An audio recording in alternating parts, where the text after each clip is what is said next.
Hi everyone, welcome to the first of a new series of short videos where I'm going to go through the custom Daleks used in my videos from the past to the present. Recently I had 4 old custom Daleks from my videos recreated via an eBay seller, so I didn't actually make any of these. So these won't be reviews in the traditional sense. They're going to be reviews of the figures, going through the purposes of the characters in the original films, talking about their functions, their ranks in the original films, and how they functioned in videos and then stop motions. For this first series, I'll be looking at these 4 figures, potentially a 5th one, and then if these videos go down well, then I'll be looking at the classic Dalek customs that are in my collection as well. I'm not going to comment on the paint quality of these because they're all a lot better than I could do. And that's not really what I wanted to talk about in these videos. So starting off, this is the first custom Dalek that I ever used in a video, and it first appeared in a film called Return to Gigantos that I made in 2007. Its function in this video was the Dalek Messenger, and this is the function that it carried throughout all of its film appearances that I used it for. It kind of acted as a second in command to the Emperor, delivered messages and communications around the Dalek city.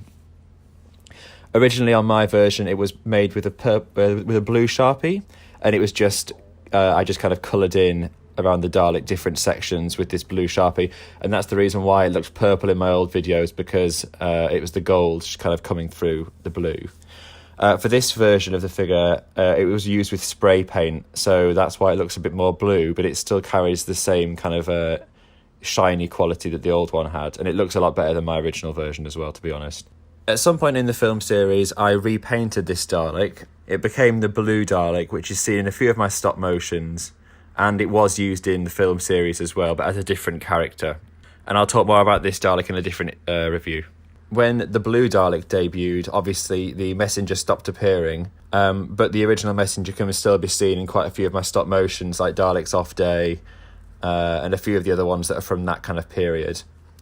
In the stop motion videos, it appears as the technician Dalek, so it's in the off day when it fixes the door, and it's also in charge of one of the squads in one of the other videos that I released from that time. But it wasn't used very much in stop motions. I'll talk about the figure itself now. So obviously it carries all the posability of the usual Dalek figures. The head can turn, the weapons can move, and the wheels kind of let it slide around, all that sort of thing. None of that's changed. The figure that was used underneath this was a gold chunky style Dalek, whereas in the original one I used damaged Dalek Thay. So it's nice to have the whole body painted in that style. Overall, it's really nice to have it back. I had these Daleks remade because recently I've really been missing the old collection that I used to have of Daleks that I used for my old videos. And I didn't have any of my original customs in my collection until I had them all remade. So these 4 that are on screen now, these are all actually new. There's a 5th one, which is an original custom that I never sold, which I'll talk about in the 5th video in this series. So, but it's really nice to have all these back in the collection again, and they all look like I imagined them as a kid. But when I see pictures of the old ones, they look really bad. So it's nice to have them back in good, with good paint apps.